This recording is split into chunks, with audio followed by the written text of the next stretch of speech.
Marlo Beckman, 32. Standing at my sister's wedding reception, champagne flute in hand, I watched as my parents basked in the applause after announcing that my $15,000 wedding gift would be paying for the honeymoon. Except I never agreed to that. They had simply decided to volunteer my money without asking. As the microphone was passed to me for my maid of honor speech, I realized this moment would forever change my family. What happened next? Well, let's just say blood isn't always thicker than water. Before I dive into this wild story, I'd love to know where you're watching from. If you've ever dealt with family taking credit for your generosity or putting you in an impossible situation, you're going to relate to every second of this. Hit that like button if you've ever had to stand up to family pressure, and subscribe to join our community of real talk storytelling. Now let's get into how my sister's perfect day turned into a family revenge drama nobody saw coming. I should probably start by explaining the dynamic in the Beckman household. Growing up in suburban Connecticut, our family always presented a picture-perfect image to the outside world. My father, Richard, was a successful investment banker. My mother, Vivian, was the quintessential socialite who ran various charity committees. My younger sister, Vanessa, was the golden child. And then there was me, Marlo, the reliable, responsible one who never quite fit the mold of what my parents wanted. From an early age, it was clear that Vanessa and I were on different tracks. While I was practical and studious, Vanessa was beautiful and charismatic. She could charm anyone within minutes of meeting them, a skill my parents saw as invaluable. When I brought home straight A's, my parents would nod with approval. When Vanessa brought home C's but was elected class president, there would be celebrations and special dinners. Connections are what matter in this world, Marlo, my father would say. Your sister understands that. You should learn from her. By the time I reached high school, I had accepted my place in the family hierarchy. I threw myself into academics and worked part-time jobs, saving every penny. Meanwhile, Vanessa received a brand new car for her 16th birthday and an unlimited credit card for social expenses. When I asked for similar treatment on my 16th birthday, my parents explained that I didn't need those things because I wasn't as socially active as my sister. You're more independent, Marlo, my mother would say, as if it were a compliment. Vanessa needs more support to maintain her social obligations. Despite these differences, Vanessa and I maintained a decent relationship throughout our teenage years. We weren't best friends, but we weren't enemies either. We existed in different orbits, occasionally crossing paths at family dinners and holidays. After high school, I worked my way through college with scholarships and jobs, graduating with a degree in computer science and minimal student loans. Meanwhile, Vanessa attended an expensive private university, fully funded by our parents, where she changed her major 5 times before settling on communications. When she graduated, my parents threw her a lavish party at the country club. When I graduated summa cum laude, I received a card with a $100 gift certificate. The real turning point came when I landed a job at a tech startup in Boston. Through hard work and some lucky stock options, I found myself in a comfortable financial position by my late 20s. The startup was acquired by a larger company, and suddenly I had more money than I'd ever imagined. I kept this information largely to myself, living modestly and investing wisely. The only person who knew the full extent of my financial situation was my best friend Harper. You should tell your family, Harper urged me over coffee one weekend. Maybe they'll finally see you differently. That's exactly why I don't want to tell them, I replied. I don't want to be valued for my bank account. When Vanessa met Bradley, a charming real estate developer from a good family, as my mother repeatedly pointed out, it was as if all my parents' dreams for her were coming true. Bradley came from old money, had the right connections, and most importantly to my parents, had the potential to elevate our family's social standing. The whirlwind romance lasted 6 months before they announced their engagement. Can you believe it, Marlo? My mother gushed over the phone. Vanessa will be joining the Hamilton family. Do you know they have a summer home in the Hamptons? The engagement party was a spectacle at the country club with my parents sparing no expense. I flew in for the weekend sitting at the family table while various relatives and friends gave toasts celebrating the happy couple. It was during this party that my mother first approached me about the wedding. Marlo, dear, she said, pulling me aside during cocktail hour. We've been thinking about the wedding budget and with your situation. We were hoping you might contribute. My situation? I asked, confused. Well, you know, she lowered her voice conspiratorially, your financial windfall from that internet company. Your father and I think it would be a wonderful gesture if you helped with the wedding expenses. Vanessa is your only sister after all. I was stunned. Not only did they somehow know about my finances, which I had deliberately kept private, but they were suggesting no expecting that I would fund Vanessa's wedding. The wedding that by all initial discussions they had promised to pay for.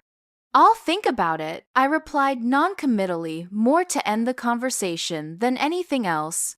Over the next few months, the thinking about it turned into subtle manipulation from all sides.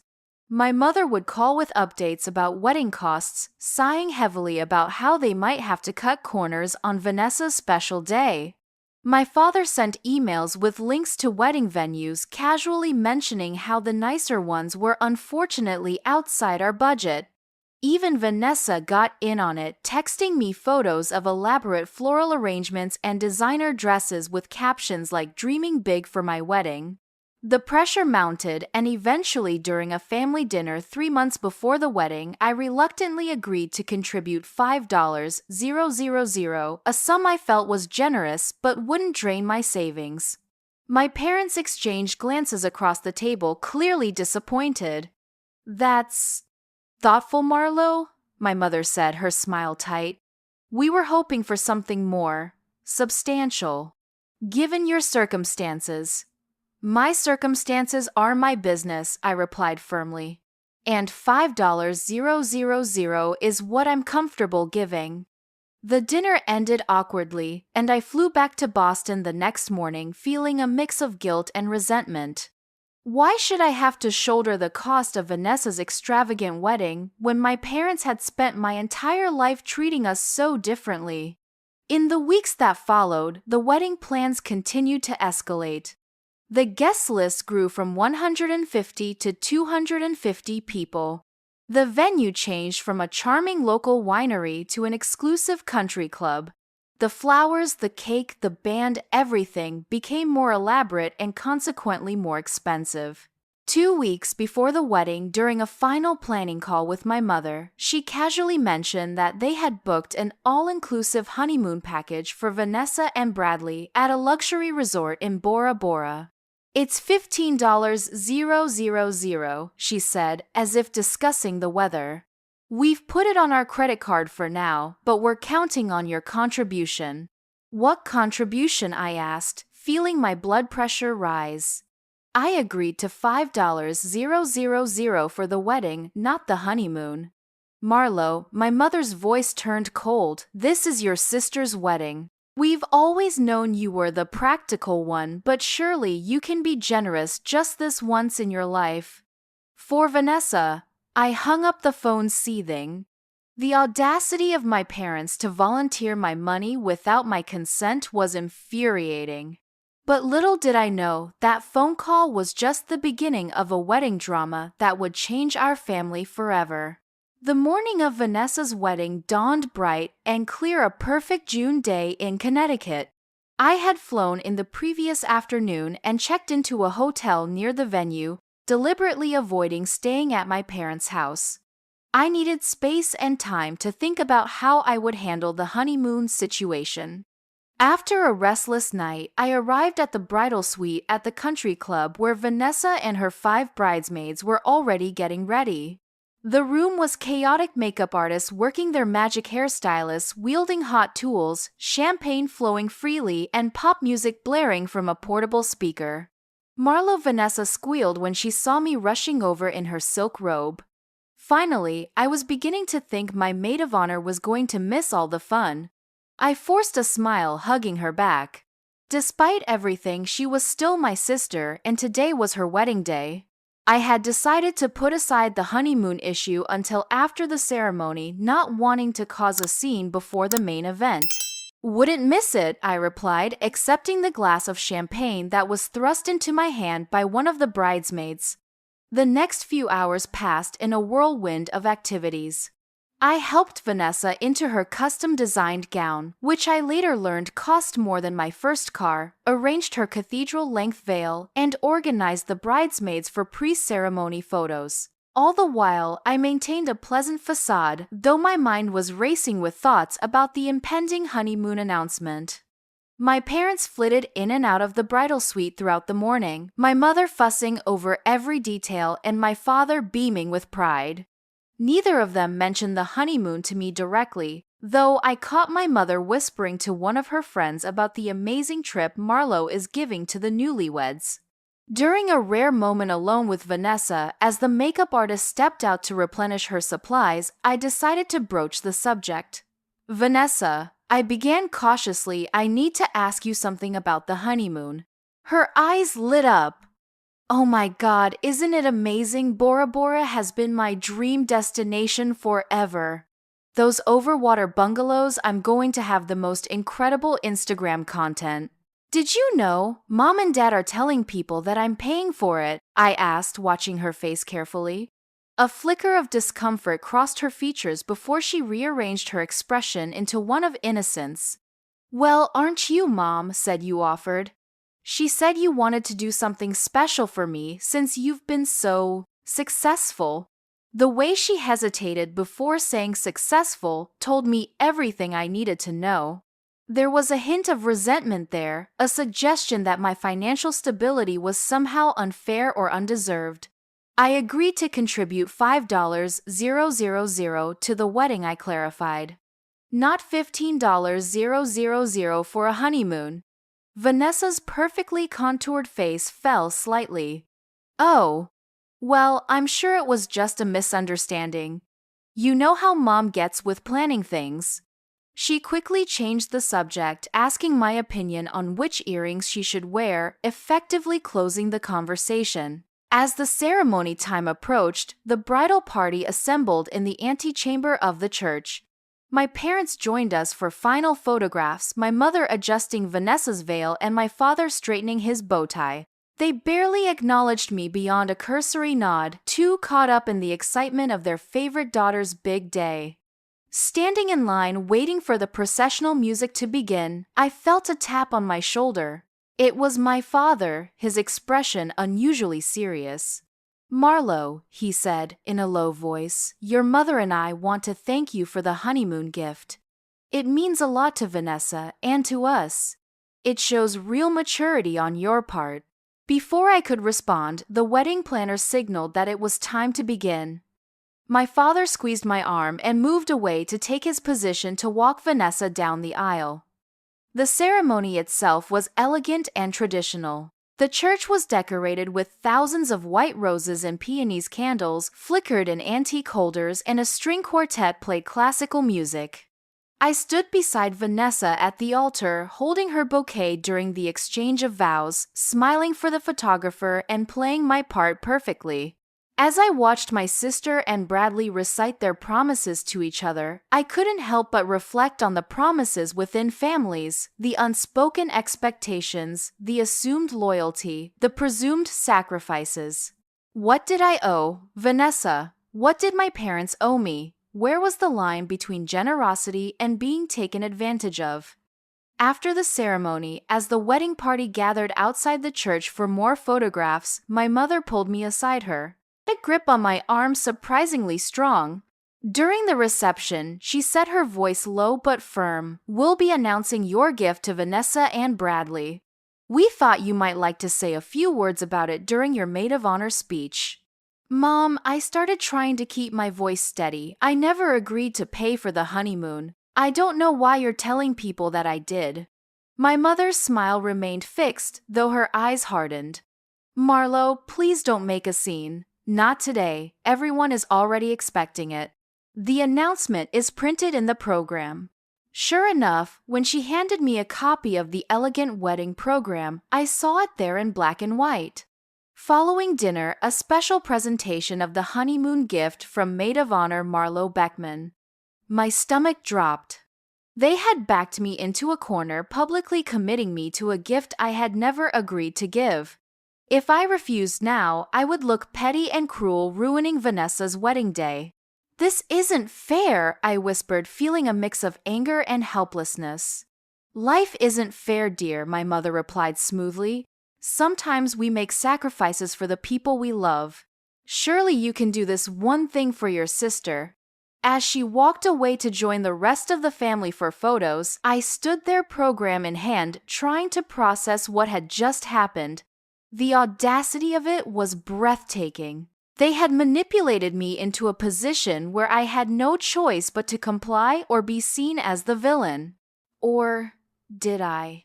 As I watched my parents posing with Vanessa and Bradley, their faces glowing with pride, a plan began to form in my mind. Maybe there was a third option, one that would expose the truth without ruining the wedding. One that would finally force my family to confront the years of favoritism and manipulation. By the time the photographer called me over to join the family photos, I had made up my mind. I smiled for the camera, playing the dutiful maid of honor, all while mentally preparing for what would happen at the reception. My speech was going to be memorable, just not in the way my parents were expecting. The reception was held in the grand ballroom of the country club, transformed for the evening into a fairy tale setting with crystal chandeliers, cascading floral arrangements, and tables adorned with fine china and silver. As the maid of honor, I was seated at the head table alongside the bride and groom, my parents and Bradley's parents, the Hamiltons, who were every bit as polished and prestigious as my mother had described. During the cocktail hour, I mingled with guests, accepting congratulations on my generous gift with a tight smile. Word had apparently spread throughout the wedding party and beyond. Distant relatives, family, friends, and even Bradley's grandmother approached me to comment on my incredible generosity. "What a wonderful sister you are," Bradley's mother said to me, champagne flute in hand. "Vanessa told me all about the honeymoon you're giving them. Bora Bora, it's just magnificent." I nodded non-committally, scanning the room for Harper, who had promised to attend as my emotional support. I spotted her by the bar and excused myself, making a beeline for my friend.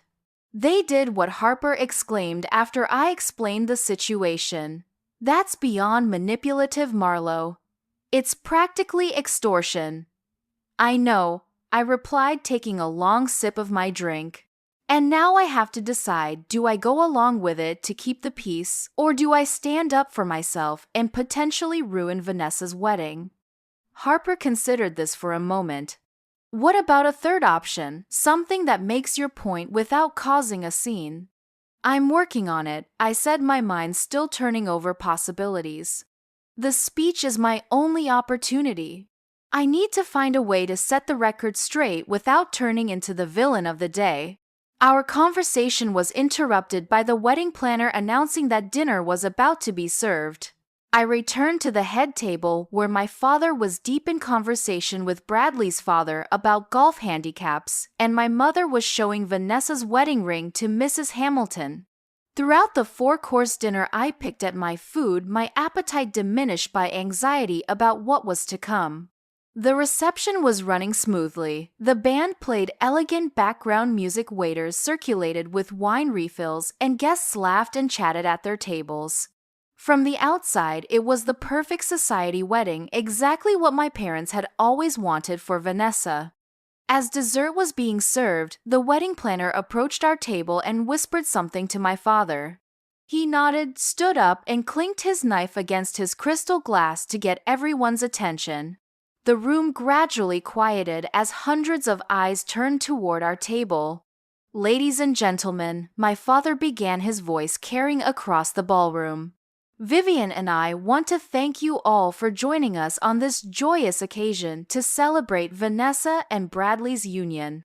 He continued with the usual pleasantries, thanking the guests for coming, complimenting the bride, and welcoming Bradley to the family. I half listened, my heart pounding as I knew what was coming next. "And now," my father said, his voice taking on a tone of pride, "we have a very special announcement. As many of you know, our older daughter Marlo has become quite successful in the technology industry."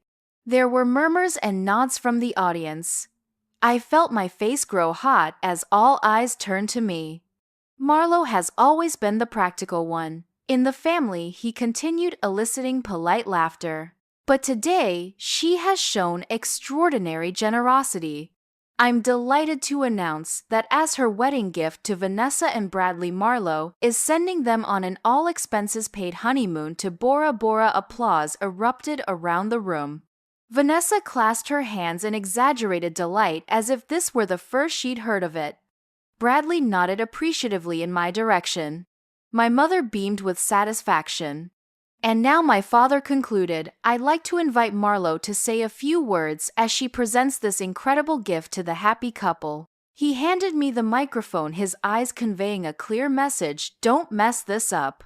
I stood slowly, taking the microphone from him, feeling the weight of expectation from everyone in the room. The moment of truth had arrived. I took a deep breath, met Harper's encouraging gaze from across the room, and began. "Thank you, Dad," I said, my voice surprisingly steady. "For those who don't know me, I'm Marlo, Vanessa's sister and maid of honor." I paused, looking around the room at the expectant faces. These people were waiting for me to confirm my parents' announcement, to play along with the fiction they had created. In that moment, I made my decision. "Family is a complicated thing," I continued. "We love them, we support them, sometimes we disappoint them. And sometimes they disappoint us." I noticed my mother shifting uncomfortably in her seat while my father's smile became slightly strained. I want to take a moment to clarify something I said, maintaining my composure. While I wish Vanessa and Bradley every happiness in their marriage and their life together, I need to be honest about the honeymoon gift. The room had gone completely silent now. I could feel the tension radiating from my parents, but I pressed on. "Contrary to what's been announced, I am not paying for a $15,000 honeymoon to Bora Bora. I agreed to contribute $5,000 to the wedding itself, which I have done. I was never consulted about the honeymoon, nor did I commit to funding it." Gasps and whispers rippled through the audience. Vanessa's face had turned a shade paler, while my mother looked like she might faint. My father was glaring at me, his jaw clenched tight. "I'm not saying this to embarrass anyone or to detract from this beautiful celebration," I continued quickly. "But I believe relationships, family relationships included, should be built on honesty and mutual respect, not manipulation and false pretenses." I turned to face Vanessa and Bradley directly. "As my actual wedding gift to you both, I've made a donation of $5,000 to the charity you listed on your registry, the one that builds schools in developing countries. I believe that starting your marriage by helping others is more meaningful than an extravagant vacation." I raised my glass. "To Vanessa and Bradley, may your marriage be built on honesty, respect, and genuine love." "Congratulations!" There was a moment of stunned silence before uncertain applause broke out around the room. I handed the microphone back to my father, whose face had turned an alarming shade of red, and returned to my seat. Vanessa was staring at her plate, avoiding eye contact with everyone, while Bradley looked confused and uncomfortable. The band, sensing the tension, quickly started playing, and the wedding planner hurried to the center of the floor to announce the first dance. As Vanessa and Bradley moved to the dance floor, the attention shifted away from our family drama, at least momentarily. Under her breath, my mother hissed, "How could you? You've ruined everything." "No, Mom," I replied quietly. "You ruined it when you decided to volunteer my money without asking me." For the remainder of the reception, an icy silence fell over our table. My parents made a show of smiling and waving to guests, maintaining the facade of the perfect family, but the damage was done. The truth was out and there would be consequences to face. The remainder of the reception unfolded in a strange state of suspended animation. The other guests continued to dance, eat cake, and celebrate, but our family had fractured into uncomfortable silence. My parents maintained their social smiles while seething underneath, occasionally whispering furiously to each other when they thought no one was looking. Vanessa cycled between looking mortified and angry, her perfect day tainted by unexpected truth. Bradley, to his credit, seemed more confused than upset, occasionally glancing between me and my parents with furrowed brows.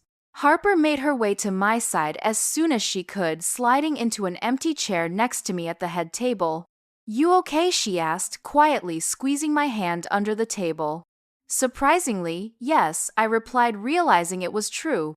Despite the tension, I felt lighter somehow, as if speaking the truth had lifted a weight I'd been carrying for years. "Your parents look like they're plotting your murder," Harper observed, glancing toward where my mother and father stood, heads bent together in intense conversation. "Probably are," I said with a grim smile. But I couldn't keep playing along. Not this time. As the evening progressed, various relatives and friends approached me, some offering support, others clearly uncomfortable, and making quick excuses to move away. My Aunt Patricia, my mother's sister who had always been a bit of a rebel in the family, actually winked at me and whispered, "About time someone stood up to them." The most surprising reaction came from Bradley's father, who sought me out near the dessert table where I had retreated to eat chocolate-covered strawberries. "Miss Beckman," he said formally, coming to stand beside me. That was quite a speech. I braced myself for criticism. "Mr. Hamilton, I'm sorry if I created an awkward situation for your family." He waved my apology away. "No need. In fact, I found your honesty refreshing. In our circles," he gestured vaguely around the room, "people rarely speak uncomfortable truths. They just smile and pretend." It was impressive. He selected a strawberry from the display, considered it thoughtfully. "Besides, Bradley has his own trust fund. They hardly need financial help for a honeymoon." With that surprising revelation, he nodded and walked away, leaving me to wonder if I had just gained an unlikely ally. As the reception began winding down, guests started to leave, offering final congratulations to the newlyweds. I kept my distance from my family, helping the wedding planner organize the gift table and thanking the band, anything to avoid the confrontation I knew was coming. Eventually, the inevitable happened. My father cornered me near the exit as I was saying goodbye to Harper. "We need to talk," he said, his voice low and controlled, though I could see the anger simmering beneath the surface. "Now." Harper looked concerned, but I nodded reassuringly. "It's fine, I'll call you tomorrow." She left reluctantly, and my father guided me firmly by the elbow to a small anteroom off the main ballroom, where my mother and Vanessa were already waiting. Bradley had wisely made himself scarce, probably sensing this was a family matter he shouldn't be involved in. As soon as the door closed behind us, my mother exploded. "How dare you?" she hissed, her carefully maintained composure finally cracking. "How dare you embarrass us like that in front of everyone? Do you have any idea what you've done?" "I told the truth," I replied simply. "You're the ones who lied about my gift." "We didn't lie," my father interjected, his tone measured but cold. "We assumed you would want to do this for your sister. Any normal person would." "Any normal person would ask first," I countered. "Not announce it publicly to force my hand." Vanessa, who had been uncharacteristically quiet, finally spoke up. "Why couldn't you just go along with it, Marlo? Just this once. It's my wedding day, for God's sake." I turned to face my sister, suddenly feeling exhausted by the decades of this same dynamic. "That's just it, Vanessa. It's always been just this once with you and them. Just this once let Vanessa have the better room. Just this once pay for Vanessa's college while I work 3 jobs. Just this once contribute $15,000 that I never agreed to. Don't be so dramatic, my mother scoffed. We've always treated you both equally. The absurdity of her statement actually made me laugh. Mom, that's simply not true and you know it. Vanessa has been the golden child since we were kids, and I've been the responsible one you take for granted. That's not fair, my father began, but I cut him off. What's not fair is volunteering my money without my consent. What's not fair is putting me in a position where I either had to lie or look like the bad guy. What's not fair is a lifetime of treating us differently and then expecting me to just accept it. So what now? My mother demanded, crossing her arms. You've made your point and humiliated us in front of everyone we know. Are you happy? I sighed, suddenly feeling the emotional toll of the day. I'm not happy, Mom. I'm sad that it came to this. But I won't apologize for telling the truth. Well, I hope it was worth it, she snapped. Because this changes things, Marlo. It already changed things when you decided to volunteer my money without asking, I replied calmly. I just brought it into the open. The room fell into tense silence. My father checked his watch, a nervous habit he'd had for as long as I could remember. We should get back, he said curtly. People will be wondering where the family of the bride is. Of course, my mother agreed, smoothing her dress and plastering on her social smile once more. We'll discuss this further when emotions aren't running so high. As they turned to leave, Vanessa lingered behind. For a moment, I thought I saw a flicker of understanding in her eyes, but it quickly vanished. I hope you're satisfied, she said quietly. You always had to be different, didn't you? Couldn't just play along like everyone else. Before I could respond, she swept out of the room, leaving me alone with my thoughts and the echo of her words. Had I done the right thing, or had I, as my family suggested, simply ruined everything out of spite? I needed time to process everything that had happened. The emotions, the confrontation, the years of resentment that had finally boiled over. As I gathered my purse and prepared to slip out of the reception, I realized that this was a turning point. There would be no going back to the way things were before. For better or worse, I had changed the trajectory of our family dynamic forever. Hey there, amazing viewers! I can't believe we're halfway through this family drama already. If you're just joining us, make sure to hit rewind and catch the first half, because things are about to get even more intense. While I take a moment to catch my breath in this story, I'd love to know if you've ever had to stand up to your family in a major way. Has family pressure ever put you in an impossible situation? Drop a comment below with your experiences, and don't forget to hit that like button if you're enjoying this revenge Reddit-worthy drama. I promise the second half of this story contains twists you won't see coming, so stay tuned and make sure you're subscribed so you don't miss the conclusion. Now let's get back to what happened after the wedding. The week following Vanessa's wedding was eerily quiet. I flew back to Boston the morning after the reception, declining my parents' stiff invitation to Sunday brunch. I needed distance, physical and emotional, to process everything that had happened. Back in my apartment, I tried to return to my normal routine. Morning runs along the Charles River, long hours at the office, evening calls with partner. But my mind kept replaying the reception, the confrontation, the look on my family's faces when I had publicly challenged their narrative. 5 days after the wedding, I still hadn't heard from any of them. No angry calls from my mother, no disappointed texts from my father, not even a passive-aggressive social media post from Vanessa. Just silence. Maybe they're still on the honeymoon, Harper suggested during our Friday night video call. Didn't you say they were leaving right after the wedding? Yes, but to the Bahamas, not Bora Bora, I replied, sipping my wine. Apparently, Bradley's parents offered them their beach house as a backup plan. Well, that's something at least Harper said. Vanessa still got her honeymoon. I guess. I stared out my apartment window at the Boston skyline twilight, casting long shadows across the buildings. But the silence from my parents is unnerving. It's not like them to miss an opportunity to guilt-trip me. Harper's expression turned serious. Are you having regrets? About what you said at the reception. I considered this for a moment.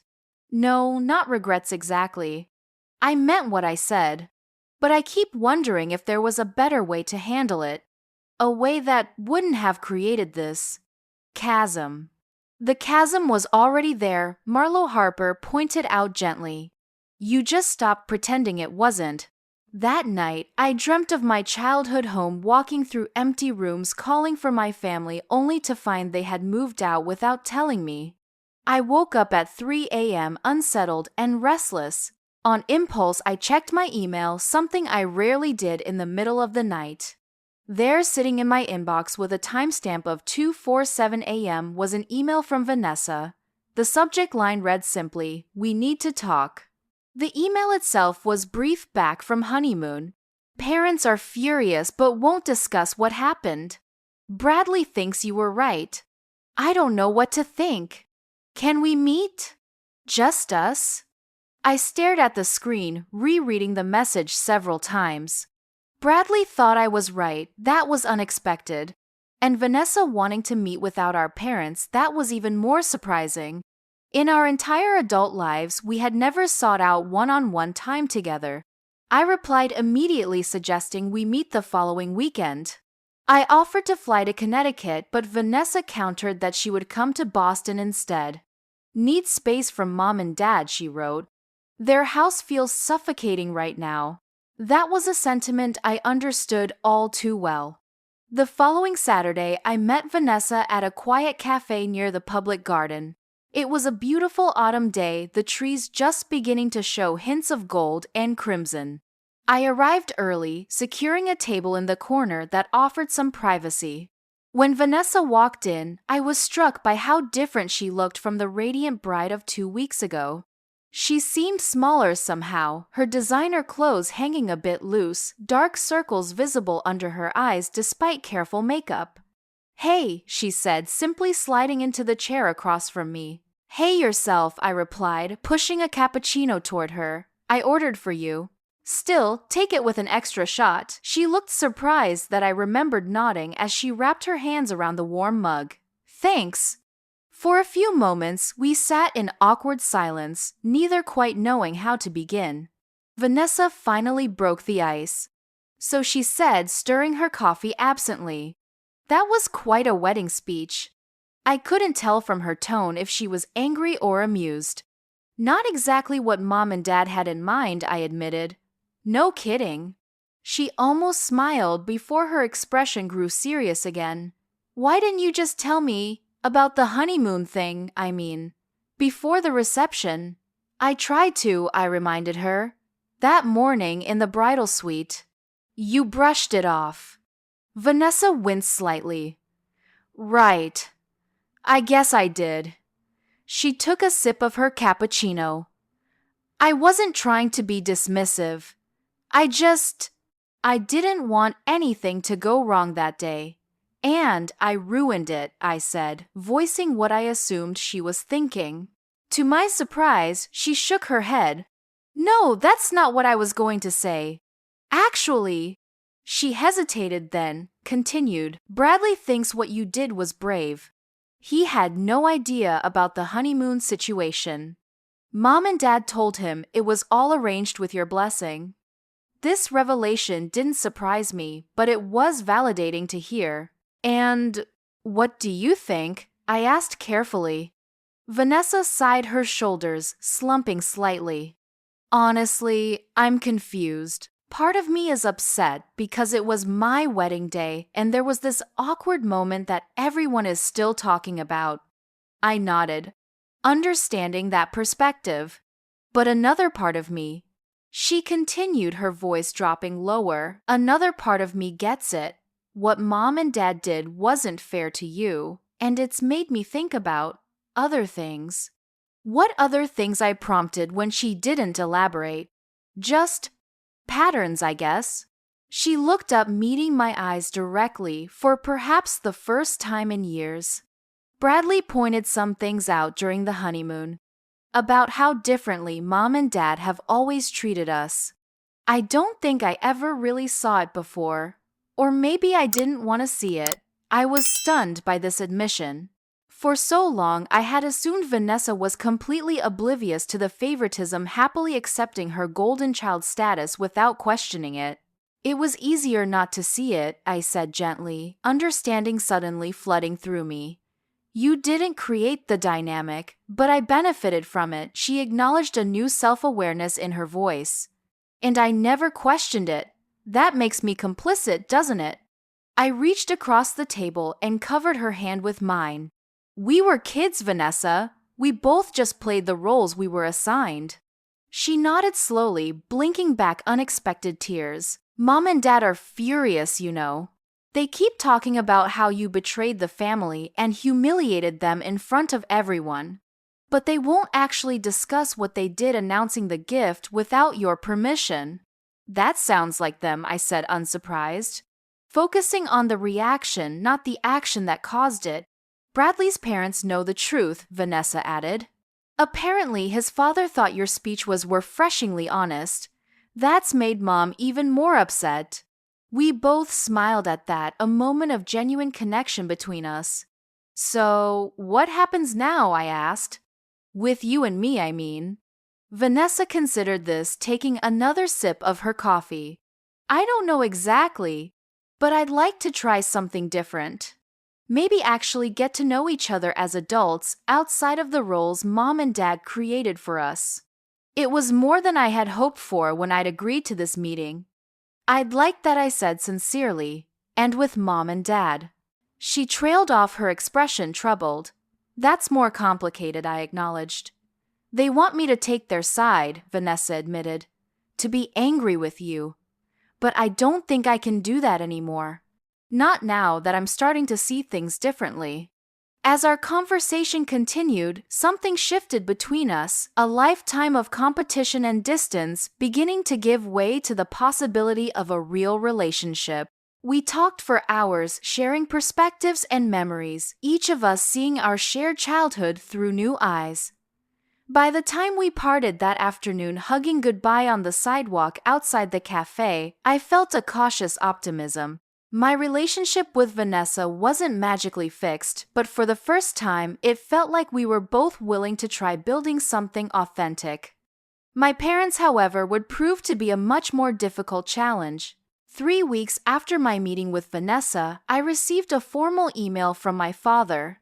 Not a personal note, but something that looked like it had been drafted in his office, complete with his company letterhead.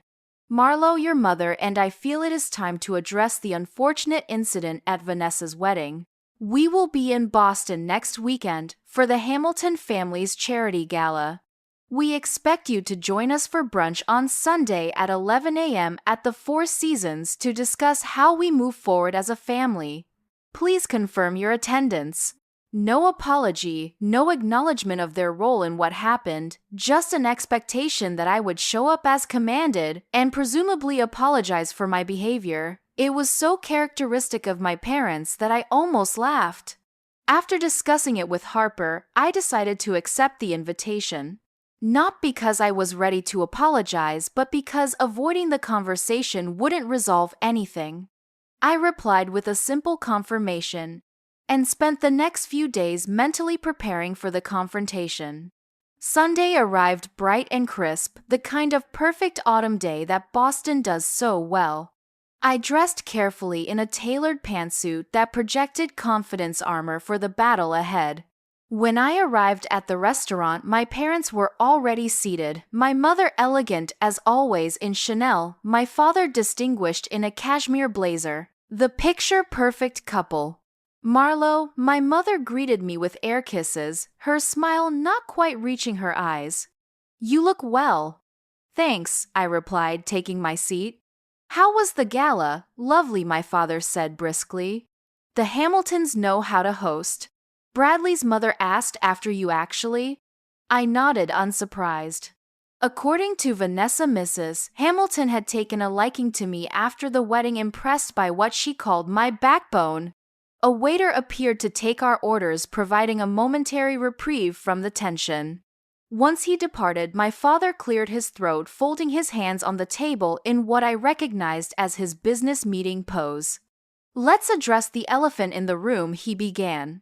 Your behavior at Vanessa's wedding was inappropriate and embarrassing. Your mother and I have given you time to reflect, and we're here to discuss how you plan to make amends.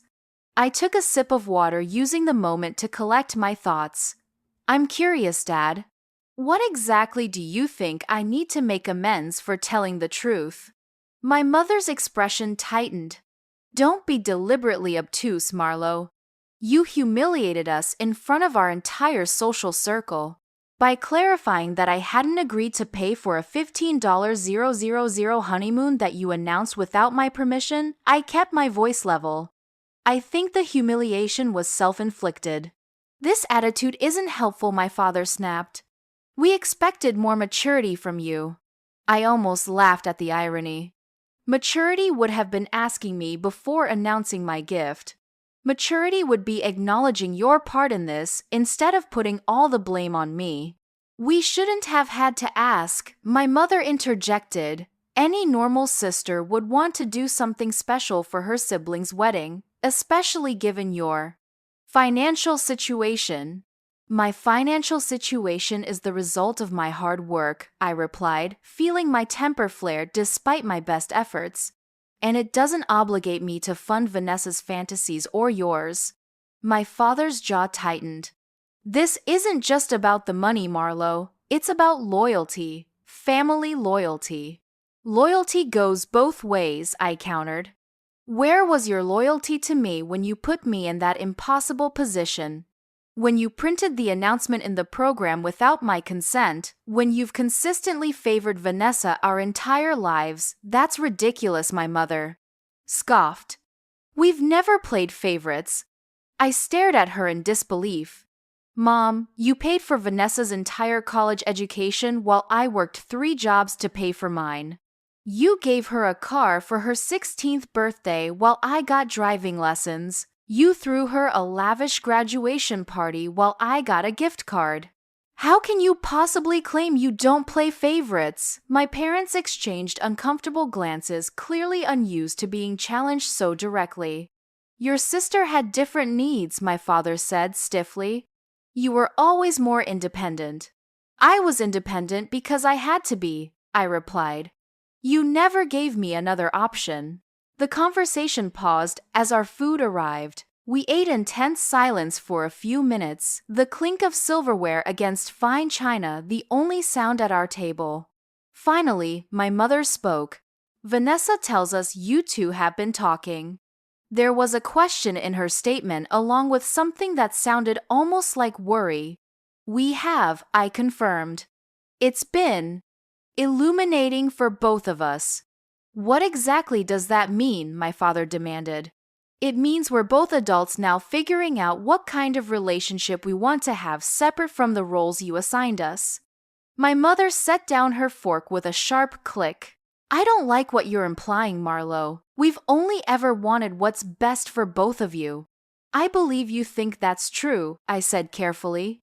But your idea of what's best has always been filtered through your own expectations and biases.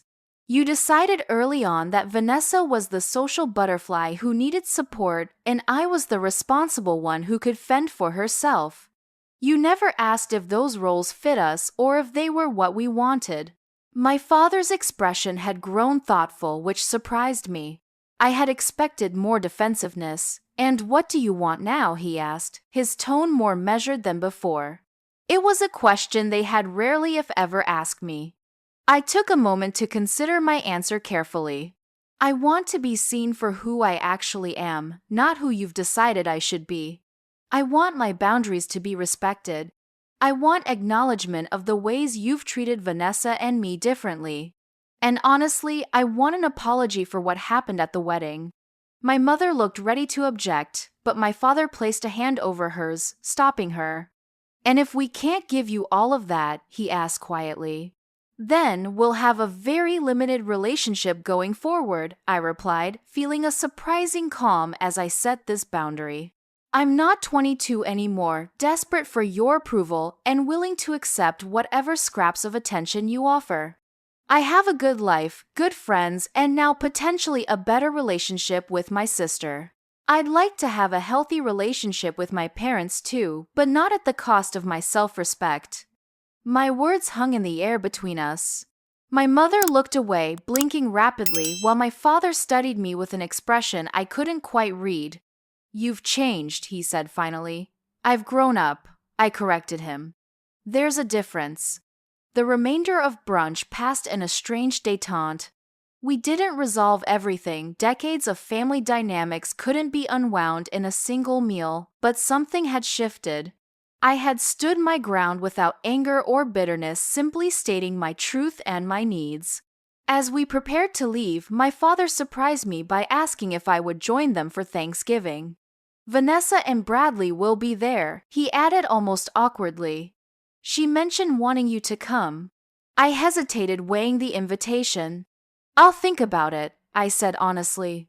My mother, who had been unusually quiet, suddenly spoke up. "The honeymoon announcement was my idea," she admitted. "Your father advised against it, but I insisted. I thought once it was public, you wouldn't want to cause a scene." It wasn't quite an apology, but it was the closest my mother had ever come to acknowledging a mistake. "Thank you for telling me that," I said simply. As we parted ways outside the restaurant, my father shook my hand formally, then, in an uncharacteristic gesture, pulled me into a brief, stiff hug. "We'll talk more," he promised quietly. It wasn't a perfect resolution, but it was a beginning. Exactly 1 year after Vanessa's wedding, I found myself back in Connecticut, though, under very different circumstances. My parents had invited the family, including me, to their home for a special anniversary dinner. It wasn't their anniversary, nor was it Vanessa and Bradley's. The significance of the date hadn't been mentioned in the invitation, but I knew my parents well enough to recognize that the timing wasn't accidental. The past year had brought significant changes to our family dynamic. After our confrontation at the Four Seasons, my parents had retreated into a period of what I can only describe as regrouping. For several weeks, communication was minimal and formal. Then, unexpectedly, my mother called one evening. "I've been thinking about what you said," she began without preamble. "About how we treated you and Vanessa differently." The conversation that followed was halting and uncomfortable, but it was the first time my mother had ever acknowledged, however obliquely, that perhaps their parenting had been uneven. Thanksgiving had been a turning point. I decided to attend, partly for Vanessa's sake and partly to see if the shift I'd sensed in my parents was genuine. The holiday wasn't perfect, old habits die hard, and my mother still made more fuss over Vanessa's contribution to dinner than mine, but there were moments of genuine connection that gave me hope. By Christmas, something resembling a new normal had begun to emerge. My parents were trying in their imperfect way to be more mindful of their behavior. They asked questions about my work that showed actual interest rather than perfunctory politeness. My father even invited me to join him for a round of golf, an activity previously reserved for him and his important connections, a category I had never before qualified for. My relationship with Vanessa had undergone the most dramatic transformation. Our coffee meeting in Boston had been the first of many.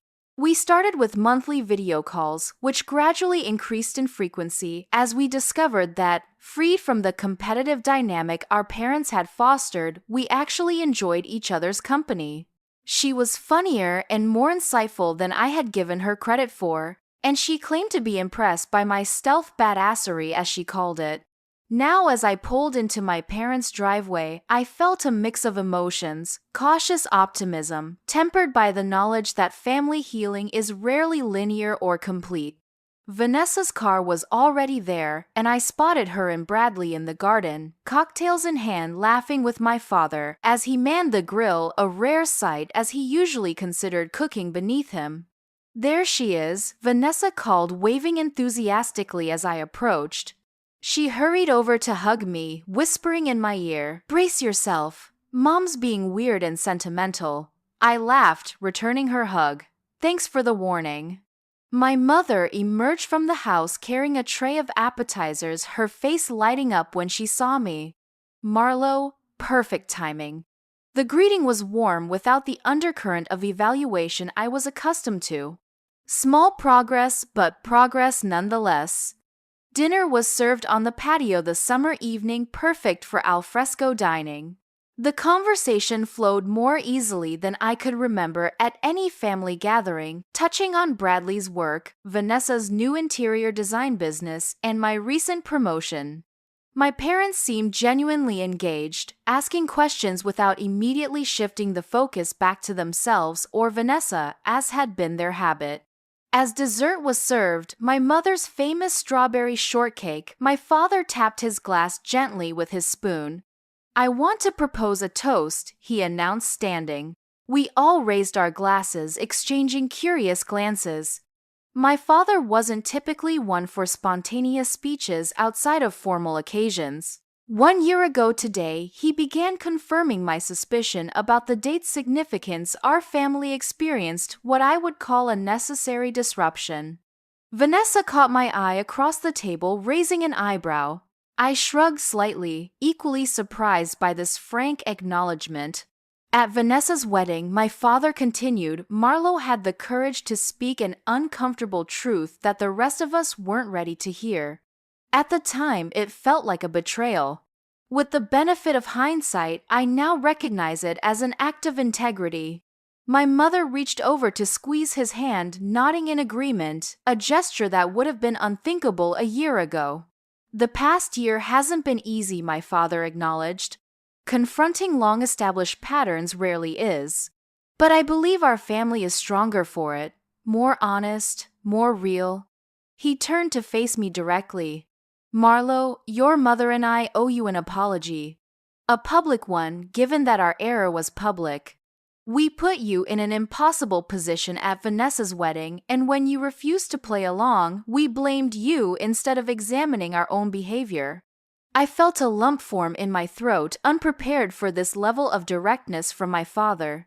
Furthermore, he continued, we've spent time reflecting on the patterns you identified in our family. The favoritism, the different expectations, the unequal support. You were right, and I'm sorry it took us so long to see it. My mother stood now too, her eyes glistening. We're still learning, Marlo. Still making mistakes. But we want you to know that we're committed to doing better. To being the parents both you and Vanessa deserve. I glanced at Vanessa, who was wiping away tears with a smile. Bradley had his arm around her, looking genuinely moved. To new beginnings, my father concluded, raising his glass higher. And to the courage it takes to make them possible. To new beginnings, we echoed, clinking our glasses together. As the evening progressed into twilight, I found myself sitting alone with my father on the porch swing, watching fireflies emerge in the garden, where my mother, Vanessa, and Bradley were engaged in animated conversation. Did you mean what you said? I asked quietly.